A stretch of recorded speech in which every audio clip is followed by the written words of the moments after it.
Live from Fargo and serving you on TV, online, and on the go. This is Valley News Live at 6.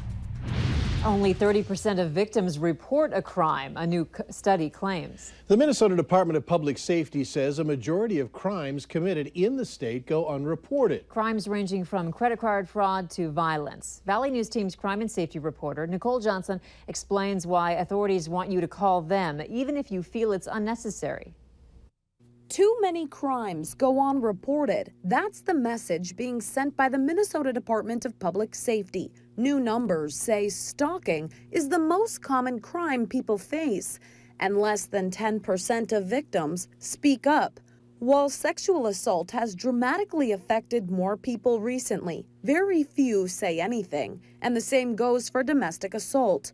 When it comes to nonviolent crimes, one of the least reported is bank account fraud, like a stolen credit card. While it's tripled since 2007, only 1 in 10 people tell authorities. Because there are reasons, and they vary to why people choose not to report it. It can range anything from embarrassment, which happens in scams or many other types of victims for crimes, or it can even just be that they figured, you know, I didn't lose that much property. It's not that big a deal. I've taken care of it now. I'm just going to move, about my day without reporting it. While it may not seem like a big deal, telling police about a crime can prevent it from happening to someone else. That's what we're hopeful of. Especially when it comes to neighborhood problems. Just because their block is all quiet and nobody's around their cars, they may have moved just a little bit in the town and continue to be looking through cars or moving about. Authorities are looking for ways to encourage victims to come forward. Often their main goal is simply to give resources to help those who could use them. Nicole Johnson, Valley News Live. Police say they want you to report it if you've been scammed or have information about the criminal. However, if you didn't fall victim to it and just came into contact with a potential fraudster, that's something to report to agencies who track them, like the Better Business Bureau, the Federal Trade Commission, or the Attorney General's office. We have their information on our website, valleynewslive.com. People across the country are talking about the protest by NFL players. More than 200 didn't stand for the national anthem before games yesterday. Some teams remained in the locker room when the anthem was played. As teammates stayed inside, Pittsburgh Steelers offensive tackle and decorated military veteran Alejandro Villanueva walked to the field for the national anthem in reaction to President Trump's angry words that NFL owners should fire players who kneel during the anthem. Today, we talked to people here in Fargo for their thoughts.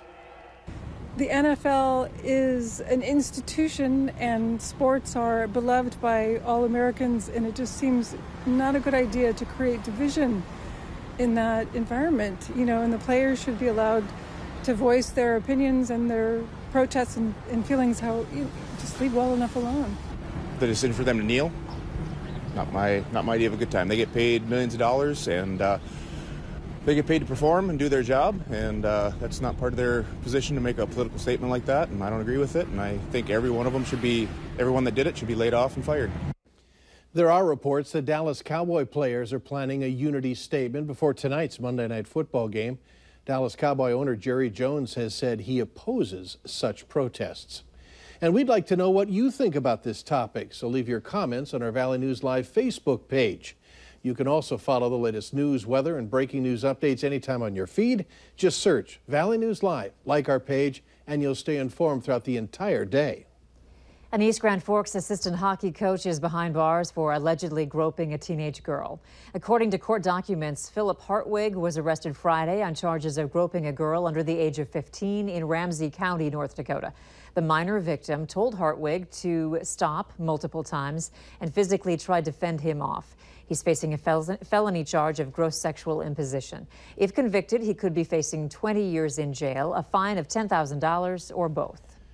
No umbrella needed, but a jacket came in handy today. Let's find out from Hutch if both will be required for any outdoor activity tonight. Hutch? For some, it will. A radar shows a few showers moving northward through southern Minnesota, so our southeast lakes counties will see a little bit of sprinkle activity. That's where the chances will be best this evening. More of us may see some overnight rainfall. More on that in a minute. 50s for almost all areas right now. The heat suppressed down into southeasternmost Minnesota. Temperatures in the low 50s as we go through the evening. Our chance of rain in Fargo increases after midnight. Likewise for Grand Forks, it looks dry, but temperatures slipping into those chilly 40s by this evening. So bring that jacket with you for your outdoor plans. Now we'll talk about rain in the forecast. I'll tell you when sunshine returns as well here in a few moments. That'll be nice to hear. You bet. Thanks. And make sure you have the Valley News Live Storm Team weather app. You can keep up with the weather anytime, anywhere. You'll get the latest forecasts and conditions so you can plan your day. Just search VNL Weather in the App Store and download it for free. Deputies have released the name of the 18-year-old killed in a rollover crash in northwest Minnesota. The Cass County Sheriff's Office says 18-year-old Brendan Fenstermaker of Pine River was pronounced dead at the scene. The crash happened on Friday on County Road 42 in rural Pine River. Another 18-year-old passenger, Zachary Munch, also of Pine River, was airlifted to a Twin Cities hospital with serious injuries. The U.S. Department of Justice has awarded 3 grants of over $800,000 to organizations in North Dakota. North Dakota U.S. Senator John Hoeven says that the Community Violence Intervention Center in Grand Forks will receive dollars to provide education and training for law enforcement and individuals in the Grand Forks area, as well as operational support. The North Dakota Department of Health is getting money to help support rape crisis centers and organizations that provide assistance and services to survivors of sexual assault. And funds will go to the Bank of North Dakota to provide loan repayment assistance for local and state public defenders and prosecutors who are committed to remain in their positions for at least 3 years.